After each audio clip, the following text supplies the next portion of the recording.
Deixa eu responder de forma muito prudente, de forma bem ponderada essa sua pergunta. Eu respeito a pessoa do Robério e quero continuar respeitando ele como gestor, como pessoa. E eu acho que a sua pergunta ela é jornalisticamente extremamente coerente, mas ela talvez não seja ideal a nível de resposta, né? Não sei, eu não quero falar sobre essa situação. Ela gera uma série de conflitos internos, né? Então, enfim, eu quero respeitar o posicionamento das pessoas que estiveram nos embates políticos comigo. Elas se utilizaram das armas delas, dos meios delas, né? Eu me utilizei dos meus meios e das minhas armas. E eu não quero aqui violentar ninguém, eu não quero ferir pessoas, né? Eu quero muito pelo contrário, eu quero fazer bem às pessoas, ainda que elas tenham me feito mal. Ainda aquelas que me feriram, eu quero fazer o bem a elas, eu não quero em nenhum momento viver ou vivenciar esse constrangimento. Então, a situação houve, a situação passou, a gente já superou esse momento de luta, esse momento de angústia, e a gente vai seguir em frente. Bola para frente, a vida prossegue. A lágrima que você conseguiu derramar quando você passou aquele momento difícil, você se arrepende de alguma ação que você tomou para que... Pelo que você passou, você se arrependeu de alguma atitude que você tomou? Quando eu erro, eu me arrependo, eu peço perdão a Deus quando a gente erra. Mas naquele momento, naquela situação, existem várias coisas que houveram, que aconteceram e que ficaram nos bastidores. Então, eu acho que ali eu vinha de uma linha, de uma filosofia, conforme eu disse a você. Eu sempre defendi o absolutismo do povo. Sempre entendi que o povo é absoluto, que os governantes é que são vulneráveis. Então eu vinha dessa filosofia e eu só mantive a minha linha. Se houve um choque com uma nova cultura ou com uma cultura que já existia de forma implícita na sociedade, a gente só lamenta profundamente. Mas eu acho que, quanto às minhas atitudes, foram atitudes corajosas, foram atitudes astuciosas. Eu me arrependeria muito mais se eu tivesse me acovardado. Se eu tivesse me acovardado, aí eu acho que eu me arrependeria muito mais. Eu vi pessoas recentemente assumirem posturas e acabaram deixando de lado essas posturas, assim por questão de uma semana depois acabaram deixando de lado a postura que haviam assumido e transmitiam assim uma ideia de coragem, de bravura, porque a vida pública exige realmente uma personalidade destemida. O homem público precisa ser corajoso, precisa ser destemido. E a gente viu isso em pessoas que acabaram depois recuando, acabaram por questão de semana, não foi nem uma semana, né, de dias. Enfim, então eu acho que eu me arrependeria muito mais se eu tivesse me acovardado, e isso não houve, isso não aconteceu, eu não me acovardei.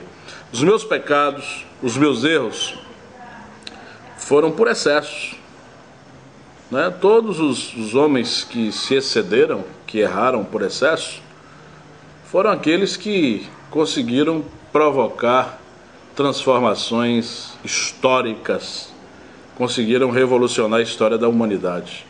E eu segui essa linha, né, de corajosamente, astuciosamente, sustentar uma ideia ou uma filosofia de vida que eu já tinha durante o meu período de rádio.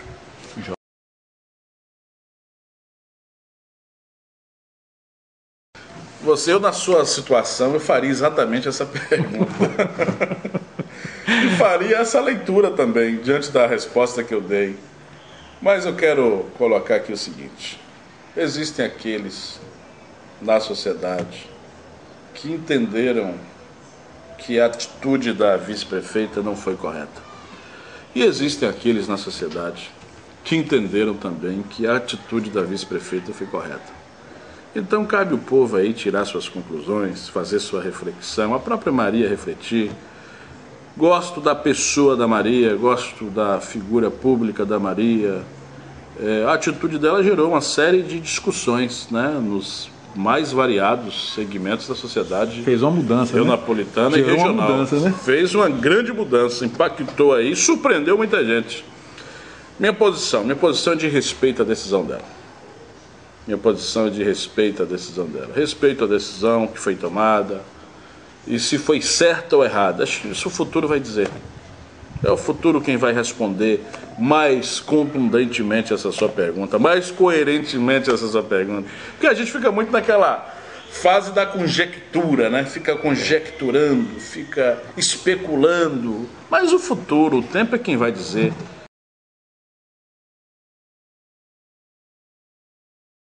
É um outro líder que a gente respeita, né? O Roberto é um líder que eu respeito, prefeito que já vem de um segundo mandato, desfruta de uma aceitação invejável, né? Na história de Eunápolis.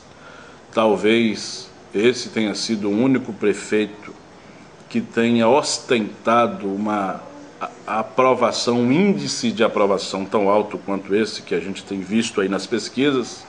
Um grande líder. E o Dapé é um outro líder que a gente também precisa respeitar. O Dapé está se movimentando com a Cordélia, que é também uma outra pessoa que tem uma personalidade guerreira, uma pessoa de fibra. E eu vejo o quadro político de Eunápolis, acho que ele é interessante, sim.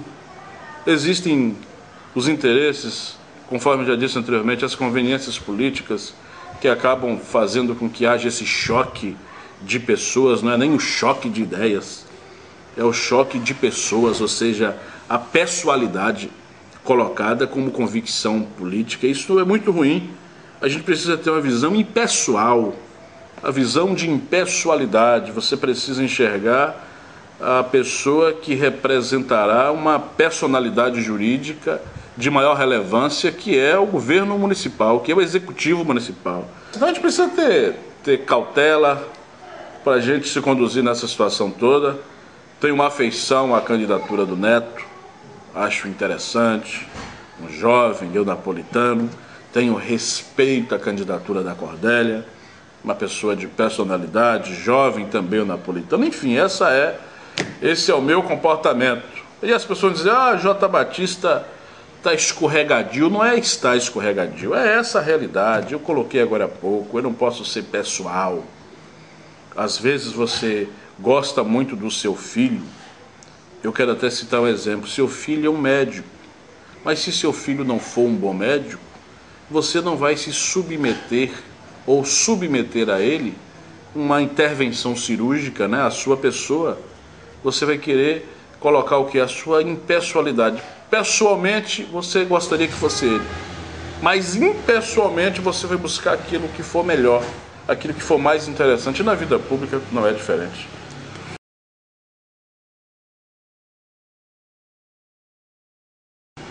Grande desafio, grande desafio. Precisamos melhorar o nível da Câmara? Precisamos. E aí você me pergunta, e qual o seu projeto? Qual é a sua proposta? E eu respondo, o meu projeto vai fazer você refletir sobre o real significado de ser vereador. Qual é a função do vereador? Qual é a importância de ser vereador? Qual das duas eleições é mais importante? A eleição de prefeito ou a eleição de vereador? Geralmente, para a opinião pública, a eleição primária, a prioritária, é a eleição de prefeito. A eleição secundária é aquela eleição de vereador. As pessoas debatem mais essa alternância no executivo do que uma provável alternância no legislativo. E eu quero dizer que as pessoas de que a gente deveria pensar ao contrário. Porque o prefeito não pode gastar um centavo do nosso suado dinheiro, dos nossos impostos, sem que a Câmara autorize por lei. Existe um princípio constitucional muito forte, muito firme, que é o princípio da legalidade. Está ali no artigo 37 da Constituição. Legalidade, impessoalidade, moralidade, eficiência e publicidade. Ou seja, o prefeito não pode fazer nada se não for autorizado em lei. A existência de lei significa autorização, a inexistência de lei significa proibição. E você sabe qual é o orçamento anual de Eunápolis? Eunápolis tem um orçamento de 200 milhões de reais. E a lei para discriminar os gastos desses 200 milhões é feita pela Câmara. E se você votar num vereador incompetente que não saiba fazer a leitura ou aprovar com coerência e com responsabilidade esse projeto, como é que vai ficar? É por isso que você está vendo, às vezes, é por isso que a gente ouve a população falar, naquela rua que deveria primeiro receber o saneamento, recebeu o asfalto. Então essa situação toda não é o prefeito quem decide. Quem decide é a Câmara. O prefeito ele é vetado pela lei. Ele não pode comprar um celular se a Câmara não autorizar esse gasto. Entendeu aí o porquê que a Câmara é importante? O porquê que é interessante, o porquê que é relevante? A gente elegeu uma Câmara coerente, uma Câmara inteligente. Já imaginou você ter uma representatividade burra? Não quero aqui atingir ninguém, nenhum desses que estão na Câmara, nenhum desses aí que fazem parte do Legislativo Municipal. Mas uma cidade inteligente precisa de uma Câmara que esteja pelo menos um pouco próxima do nível intelectual dessa sociedade. Pelo menos próxima, não é isso? Não é isso, Samuel? Então eu entendo dessa maneira, com essa visão, uma visão de uma pessoa que, graças a Deus, busca saber das coisas, de uma pessoa que busca evoluir, que busca estudar para servir melhor a sociedade. É com essa concepção que eu quero ser, sim, vereador dessa cidade. Eunápolis não pode mais continuar crescendo de forma desordenada. Nós vamos autorizar o asfalto, mas primeiro tem que ter o saneamento. Nós vamos buscar as políticas de inclusão social. Os jovens estão morrendo. Tem muito jovem sendo abatido a tiro. Menino de 14 anos com tiro de 38 na cabeça. Isso é rescaldo social. Quem se lembra do êxodo rural há 10 anos? A gente já discutia isso, que o êxodo rural iria despejar um pacote de problemas sociais. E o êxodo rural despejou um pacote de problemas sociais. E a gente precisa hoje chamar a responsa aqueles que têm responsabilidade, a quem de direito para responder por esse pacote de rescaldos sociais. E eu vou lutar para isso. Sugeri recentemente, vamos ter que implantar na Câmara a Comissão de Direitos Humanos para investigar quantos crimes, quais foram as vítimas, quem foi punido, quem não foi punido, como é que está o andamento desses inquéritos policiais, já foram concluídos ou não. Porque se a gente tiver uma cidade sem lei, aí quem vai mandar vai ser o quê? O crime organizado? É isso que a gente quer para os nossos filhos? A sociedade ela é vítima indireta da violência. As vítimas diretas estão no cemitério ou estão aí carregando no próprio corpo as sequelas de uma violência sofrida.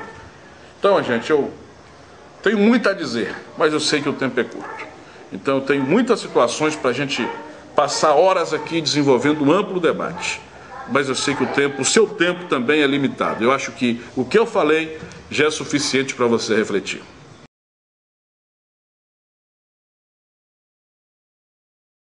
Agradecer a você por essa oportunidade. Poucos são os da imprensa que querem me dar oportunidade para falar. E você me deu oportunidade. Muita gente quer vender a minha imagem, dizer o que eu sou da forma que eles acham, da forma que eles querem. E às vezes não é nem da forma que eles acham, porque o que eles acham acabam ficando na reserva mental. Tem um princípio relacionado ao direito civil, quero só rapidamente, que é o princípio da reserva mental. O cidadão expressa às vezes ali algo que ele não quer. Ele foi coagido a expressar aquilo, mas reservou na mente uma outra razão.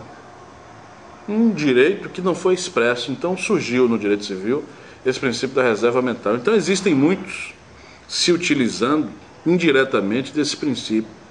Acabam transmitindo uma ideia negativa a respeito do colega radialista, não porque eles acham que eu sou aquilo que talvez estejam dizendo, mas porque é interessante dizer, é interessante vender uma imagem negativa minha para a população, para a sociedade, porque talvez eu represente algum risco, algum perigo. Perigo no sentido de alcançar novas conquistas, perigo no sentido de ocupar espaços cortejados por outras pessoas que acabam se levantando contra a minha pessoa. Então, eu agradeço muito a você, Samuel, que abriu esse espaço. Agradeço muito. E agradeço muito a você que me assistiu. Você que não formou, não prejulgou, não me subjugou de forma assodada, de forma precipitada. É bom a gente ouvir, a gente refletir, né? Primeiro ouvir, primeiro refletir, dialogar, conversar. Isso é melhor do que você sair por aí atirando palavras indesejáveis e desnecessárias. Então eu fico assim muito feliz de ter falado com as pessoas, de ter estado cara a cara com você, cara a cara com Eunápolis. Isso me deixou muito à vontade, muito feliz. Eu fico muito à vontade para falar com essas pessoas que estão aí nos assistindo. Um abraço, fiquem com Deus e meu muito obrigado.